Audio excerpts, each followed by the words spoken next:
Another miracle that happened during my time at WSU was after an organized intramural basketball league playoff game. I was the starting point guard for a team of friends and a couple of Gonzaga guys that didn't quite make the cut for the Zags and transferred over to Wazoo. We were a good team, and my close friend Caesar was on the team. He was awesome and a great slashing guard. I always looked to get him the ball. It was the first round of the playoffs, and I was really hyped up, always being positive, sharing the ball, encouraging the guys, on and off the court. I led little prayers before and after games, and while most of the guys really liked it, there were a couple of dudes who did not. I hadn't won them all over quite yet. I played my heart out in that game. I even remember committing a horrific open court foul, sweeping an opponent's foot right off the ground, making him and the ball go flying all the way across the side of the court. Ball out, turnover. No one saw it, no foul called. The guy went nuts on the ref and I just stood there red-faced, unable to do anything about it. No one saw it, so we just played on our ball. Needless to say, we won that game, and afterwards I got super jacked up and gathered all of us around. I started yelling and pushing the guys around and high-fiving and slap-assing, and then ripped my jersey off, revealing this huge, heart-shaped sweat mark perfectly embedded on my light gray undershirt, a perfect heart right across my chest. At the moment it was shocking, for me and the rest of the team. Even though I fouled that guy really hard, and nobody saw it but me and him, which led to us winning the game. My heart, my passion, my faith, and the testimony to everything I stood for and believed came right through my chest in a precisely drawn heart symbol of sweat. In the grand scheme of things, you could say this was a small miracle, if a miracle at all. But when timing and chance meld together with a physically manifestable outcome, little miracles can and do occur anytime and anywhere. You just know. You must believe in the gifts God has given you and push it to the limit. If you do not believe and if you do not exercise your gifts, they can go dormant. Your gifts can diminish and the light can go dim, not completely out, because the gifts of God are irrevocable. That is why it is said we must fan the flame of faith for the gifts to grow. You must blow on it, use it, practice it, and then you will see more and more miracles. So like I said, I was in Pullman, Washington during the summer semester of 2005, and the whole freaking town was empty. Even the campus gets totally emptied out of professors and students and stores and shops, leaving behind just a few admins and some lower-level teachers and staff. I was totally alone at times, and it started to get me. Depression started to set in. I had a talk with my Uncle Jeff, and he suggested I make a movie about it all. The whole thing, the depression, the drinking, the pizza, the loneliness, and just see what I get out of it. I remember thinking it was a great idea, not only to have something to do, but also because I was inspired that it actually might be a good movie to make. And it was. It was probably the best movie I ever made. And I did the whole thing myself, from top to bottom, all stages, all hands, camera, acting, editing, the whole nine. I finished it all up in 2 weeks, just in time for my brother and Matt Bergsma to pick me up at the end of the summer session. You can watch the short 25-minute movie for free here. https://vimeo.com/49262561. Ha ha ha, just kidding. You can go to justinfoy.xyz and watch all my movies and scripts and books and games that I've ever done. The miracle here occurred while making the movie, Alone Alive, and it was all caught on camera. Alone Alive is about a guy who is truly alone and has nothing left, except an empty apartment on an empty college campus at the end of a long and lonely hot summer. From drunken depression to graduation, a lonely man tries to better himself and turn it all around as we all learn how to be alone, alive. During filming one night, I was doing a set talking about how empty my kitchen was, and that all I ever did was order pizza and had nothing left in the refrigerator. So I go and film myself looking around my kitchen to try and find something to eat other than ketchup and mustard and some other condiments in the fridge. I cut to a shot of me opening a cupboard in order to film my reaction to whatever may or may not be hiding in there. Kid you not, I film myself being shocked, completely shocked, to find a medium-sized bag of pancake mix, just add water. I say to myself in genuine surprise, pancake mix? Just add water? No way, that's a miracle. Just add water. Just add water and you can have pancakes. I stood there thinking to myself, you can see all of this in the movie that I am truly amazed by as I say out loud, that's a miracle. And it was, and it still is. That guy on screen was me, and I can tell you that it really happened. and I honestly felt like it truly was a miracle. Not only to just have some pancakes in the house, but the fact that all you had to do was just add water, and you can cook yourself some pancakes. The miracle of food in this world is one thing. I could go on and on about George Washington Carver and the miracles of the peanut, but man oh man, just adding water to some flour and making some freaking pancakes was a miracle to me. And to get it caught on camera was another miracle, all at the same time. You gotta see it to feel this to its fullest degree.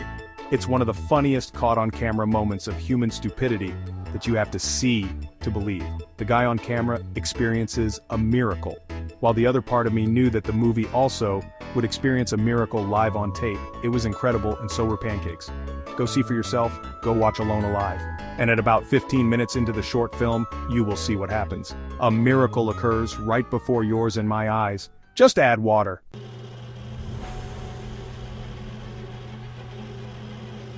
As Denzel Washington once said concerning making it in the movie business, when you pray for rain, you gotta deal with the mud too.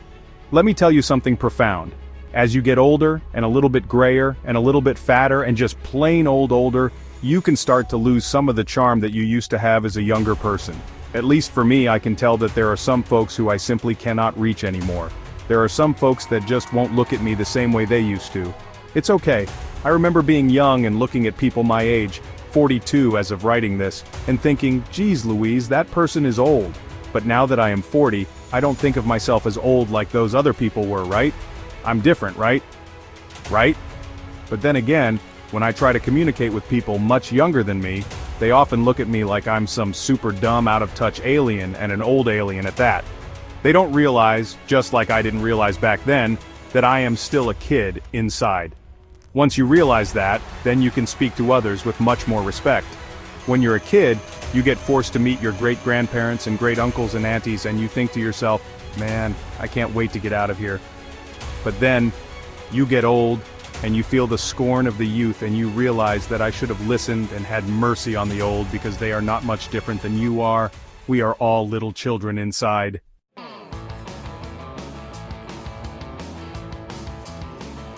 That being said, years after my high school days of the Tuesday morning live show, I got a casting call sent my way from some friends in the movie biz. Back in the day, our high school show got so popular that the Seattle-based comedy show, called Almost Live, starring comedians like Pat Cashman, John Keister, Joel McHale, Bob Nelson, Steve Wilson, and Tracy Conway, gave notice to us and had us over to the King 5 studio for a tour and a brainstorming writer's session. I knew I made an impact on those guys, but didn't hear from them for at least 10 years later.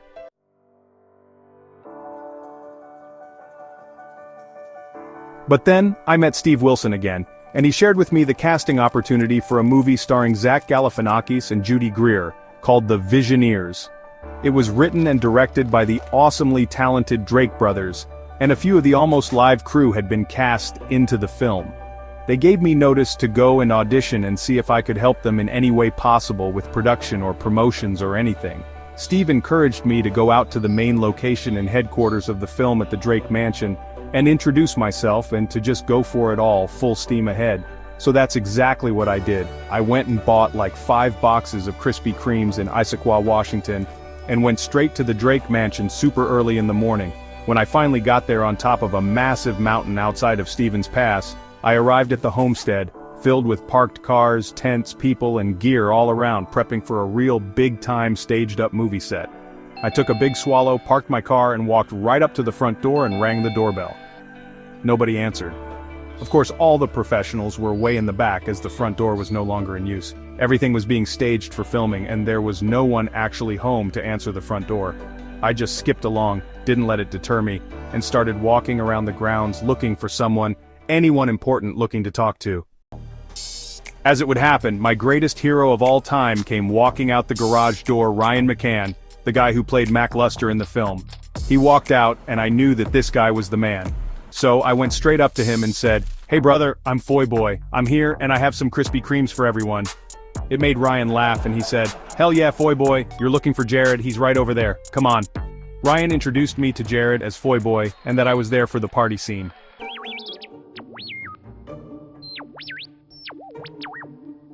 Jared was really happy to meet me, and he immediately asked me if I could get like 10 to 20 people up there the following week for a big party scene. It would be a full day of shooting and he needed to fill the background with people as they filmed inside and outside of the house. Of course I said no problem, shook everyone's hand and left without causing any more disturbances. I kept in touch with Jared and Ryan each day and gave them reports of how it was going. I had sent out urgent requests to everyone I knew, to be captains, to recruit people who would like to be an extra in a cool movie being filmed up in the Seattle area. I put my trust into like 5 people who I knew would come through for me and had hoped to get at least 30 people to show up. The morning of the big shoot I checked in with all my captains. I only got 2 responses. The other 3 captains were MIA, missing in action. I kept calling and texting everyone to meet me at the Issaquah, Washington Krispy Kreme, and come follow me to the site location. Still, nobody responded. Again I took a big hard swallow. I got to the parking lot and saw that my 2 captains were already there with maybe 10 to 15 people. I took a deep breath, super disappointed. My first chance to help produce a real Hollywood-style film, and I wasn't going to come through.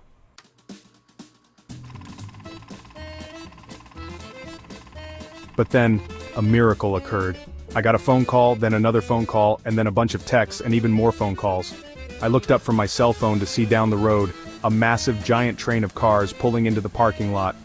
10 more, 20 more, 30 more, 50 more, 100 more, 200 more. It blew up. I stood there as over 250 people showed up to the strip mall parking lot in Issaquah, Washington. I got out of my parents' jacked-up SUV, stood on top of the roof and yelled at the top of my lungs to everyone, "All right! Hey everybody, you ready to do this?" The crowd cheered and honked horns. "Okay," I yelled back, "follow me up to the Drake estate and let's party!" For real, the miracle had occurred, and I showed up to the film set with the largest train of extras Hollywood had ever seen, completely in character, dressed up in 70s hippie clothes, ready to work and party. The Drake brothers never knew what hit them, and all for free. I remember several producers, including Jory Whites of Napoleon Dynamite fame, tell me that he had never seen or heard of anyone getting that many extras to show up to a movie set within 2 weeks' notice, for free, and just a promise for pizza. Everyone thought it was a miracle. Several producers, including Ryan and the Drake brothers, literally said out loud that it was a miraculous sight. I had no idea it would come through like that, but it did, and I knew the favor of God was with me that day. About a year later, I was sitting in my front room watching baseball on TV, chilling, reading the Bible, just on a warm, normal Saturday afternoon, when all of a sudden I see this bright light beaming from underneath the front room closet door. It was a uniquely placed front room closet, separate from the front door closet you would use for coats and shoes and stuff. This was like a weird walk-in closet placed in the front room, probably used for storage or linens and stuff like that. But there was this light, abnormally shining from underneath the door. I tilted my head and looked at the door and thought to myself, wow, geez, I really haven't been in there, I wonder what that light is. So, I got up and walked over to the closet door and opened it. There was nothing in there. But the room was abnormally large for a front room closet, so I walked in, turned the light on and shut the door behind me. I turned to the back side of the door, and that's when I saw it. There, standing before me in all its glory was this full-sized poster on the back of the walk-in closet door, was a full-sized poster of Einstein. I couldn't believe it. Why was this in there? Was this a miracle? I wondered if the giant life-sized poster of Einstein hidden in the closet was like a clue, or maybe it had a treasure map written on the back of it. How bizarre. Did someone live in this room? Why would someone put a poster on the backside of a closet door? Bizarrely enough, I had just finished reading Romans chapter 11, the chapter about the Jews and about God's plan to heal and save the fallen and unbelieving nation of Israel. I knew that Einstein was a Jew, so I couldn't shake the connection to what I had just been reading in the Bible. Something was up, but I just didn't know what. Yet. I carefully took the poster off of the door and pulled it into the living room and laid it upside down on the floor. I thought that maybe there was something written on the back of the poster, and it was being hidden away with some secrets on it somehow. I didn't know, but something was very odd about the whole thing. Then, out of nowhere came a knock, knock, knock on my front door.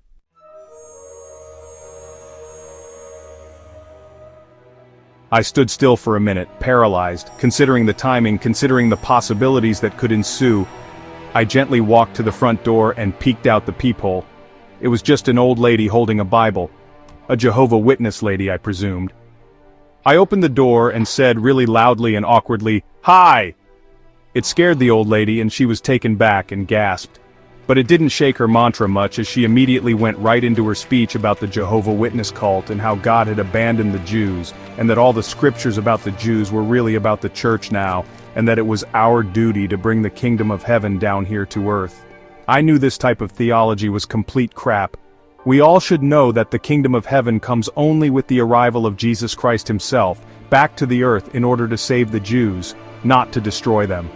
She had no idea that I was just reading Romans chapter 11, which explains the whole thing, but she also didn't know that I had a Jewish man hiding in my closet. I had just pulled out the Einstein poster, hiding on the back of my closet door, and I kid you not, I seriously felt like I was hiding a Jew in my closet with the SS Nazi brigade knocking on my door looking for Jews. It was so freaking bizarre. Here is this lady, outright slamming Jews right after I had read Romans chapter 11. And right after I had found the Jew of all Jews, Einstein, hiding in my closet. I couldn't believe my life. It was yet another miracle and another divine appointment. I told the lady all about Romans 11 and defended the truth about Jesus' return, and that we all need forgiveness from the Son of God by grace through faith. I creaked the door closer as she asked if she could come in and discuss the topic further. I did not want her to see Einstein. It was my little secret, and no one who hated Jews like that was going to see what God had just shown me. I stood my ground and said no. I rebuked her and said God loves all of us, Jews, Gentiles, whatever, that we all need the blood of Jesus and that God would be faithful to save his brothers when the time was right. Needless to say, there was no secret map, at least none that I could find on the poster or the back of the poster. I think the miracle here happened in order to protect me and equip me with the truth deep in my heart before facing the anti-Semitic woman at the door.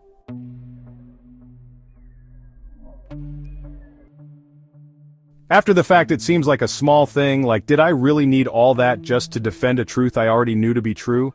Why the whole magical moment of the Einstein poster? But years later, I think the miracle of that whole event was simply just to confirm to me in my own heart that I was on the right path.